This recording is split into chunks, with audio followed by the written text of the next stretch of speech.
Dans un petit village africain, vivait un jeune homme nommé Kofi. Kofi était impatient et souhaitait toujours obtenir des résultats immédiats. Un jour, il décida de planter un arbre pour récolter ses fruits. Kofi arrosait l'arbre chaque jour, mais après une semaine, il était frustré de ne pas voir de fruits. Il alla voir le vieil homme sage du village, Nanakwam, pour se plaindre. Nanakwam, avec un sourire doux, dit à Kofi, « La patience est la clé de la réussite.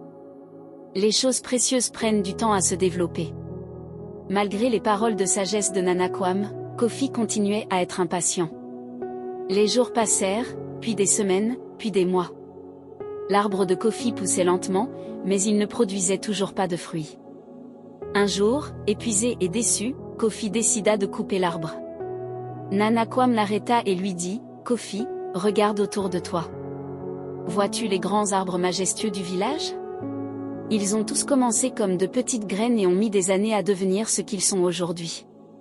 Ton arbre a besoin de temps et de soins pour grandir. » Kofi, réalisant la sagesse des paroles de Nanakwam, décida de continuer à prendre soin de son arbre. Dans le même village vivait une femme nommée Amina. Amina était d'une beauté éblouissante, avec des formes de princesse. Tous les hommes du village étaient épris d'elle, mais Amina ne voulait qu'une seule personne, le jardinier du village, Kwesi. Kwesi était le plus pauvre, mais aussi le plus musclé et le plus humble. Il travaillait dur chaque jour pour entretenir les jardins du village, y compris celui du riche patron, Monsieur Yeboah, qui lui aussi était amoureux d'Amina.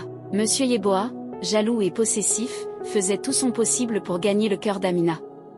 Il lui offrait des cadeaux somptueux, des bijoux et des vêtements luxueux, mais Amina n'était pas intéressée par ses richesses matérielles. Elle aimait la simplicité et la sincérité de Kwesi. Un jour, Monsieur Yeboah remarqua que Kwesi et Amina se rapprochaient. Furieux, il décida de rendre la vie de Kwesi difficile. Il augmenta la charge de travail de Kwesi, espérant le décourager. Mais Kwesi, déterminé et amoureux, continua à travailler dur sans se plaindre. Amina, voyant les difficultés auxquelles Kwesi faisait face, décida de lui apporter son soutien. Chaque jour, elle lui apportait de la nourriture et l'encourageait avec des paroles douces. Leur amour grandissait malgré les obstacles. Cependant, Monsieur Yeboah n'abandonnait pas. Il fit en sorte que Kwesi soit accusé à tort de voler des plantes précieuses du jardin. Kwesi fut arrêté et emprisonné, laissant Amina dévastée. Amina alla voir Nanakwam, le vieil homme sage du village, pour demander conseil. Nanakwam lui dit, « L'amour véritable surmonte tous les obstacles. Ne perds pas espoir, ma fille.